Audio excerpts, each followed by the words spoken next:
ഇനിയുള്ള 35 മണിക്കൂർ ഞാൻ ഈ ഒരു ട്രെയിനിനുള്ളിലായിരിക്കും. അതെ ഗൈസ്, ഞാൻ കൊല്ലത്ത് നിന്നും പൂനെയിലേക്കൊരു യാത്ര പോവുകയാണ്.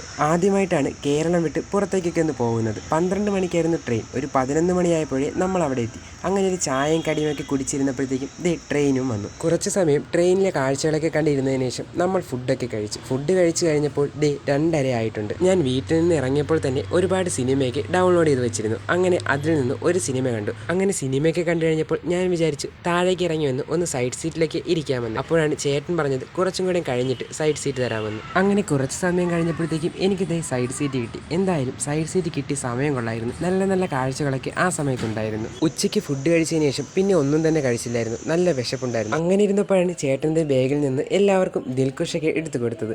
ഞാനും അതിൽ നിന്നൊരു പീസൊക്കെ കഴിച്ചു. ഇപ്പോൾ സമയം ഒരു 5:30 ആയിട്ടുണ്ട്. ഞാൻ വിചാരിച്ചു ഒരു സിനിമ കൂടി കാണാമെന്ന്. അങ്ങനെ ആ സിനിമ കണ്ടു കഴിഞ്ഞപ്പോഴത്തേക്കും എൻ്റെ ഫോണിൻ്റെ ചാർജും തീർന്നു. ഫോണിലെ ചാർജൊക്കെ തീർന്നതുകൊണ്ട് തന്നെ പപ്പയ്ക്കൊരു ടാറ്റയും കൊടുത്ത് ഞാൻ നേരെ ഉറങ്ങാനായി പോയി. അപ്പോൾ എന്തായാലും ഇനി ഉറങ്ങി എണീറ്റിട്ടൊക്കെ കാണാം ഗൈസ്. ഉറക്കമൊക്കെ കഴിഞ്ഞ് എണീച്ചപ്പോഴത്തേക്കും സമയം ഒരു 7:30 ആയിട്ടുണ്ട്. ഞാനിപ്പോൾ രാത്രിത്തെ കാഴ്ചകളൊക്കെ കണ്ട് ഇങ്ങനെ ഇരിക്കുകയാണ്. രാത്രി ആയതുകൊണ്ട് തന്നെ കാഴ്ചകളെന്നൊക്കെ പറയുന്നത് ഫുള്ള് ലൈറ്റും കാര്യങ്ങളൊക്കെയാണ് കേട്ടോ. പിന്നെ ഗൈസ്, ഇത്രയും നേരം ട്രെയിനിൽ ഇരുന്നിട്ടും വലിയ ബോറടിയൊന്നും ഇല്ലായിരുന്നു. ഇനിയിപ്പോൾ നാളെ എങ്ങനെയാണെന്ന് കണ്ടറിയാം ഗൈസ്. അങ്ങനെ സമയം ഒരു 9 മണി ആയപ്പോഴത്തേക്കും വീട്ടിൽ നിന്ന് കൊണ്ടുവന്ന ചോറൊക്കെ കഴിച്ചു. ചോറ് കഴിച്ചു കഴിഞ്ഞ ഉടനെ ഇനി എന്താണ് പരിപാടി? ഉറക്കം തന്നെയാണ്. ഇവിടെയാണ് ഞാൻ കിടന്നുറങ്ങുന്നത്. ഞാൻ മുകളിൽ കയറി കിടന്ന് ഉറങ്ങാനുള്ള പ്രിപ്പറേഷനിലാണ്. ചേട്ടൻ അവിടെ നിന്ന് പുസ്തകമൊക്കെ വായിക്കുന്നുണ്ട്. കണ്ടില്ലേ ഗൈസ്, ഇന്ന് ഒരു ദിവസം ഞാൻ 7 മണിക്കൂറാണ് ഫോണിൽ കളിച്ചത്.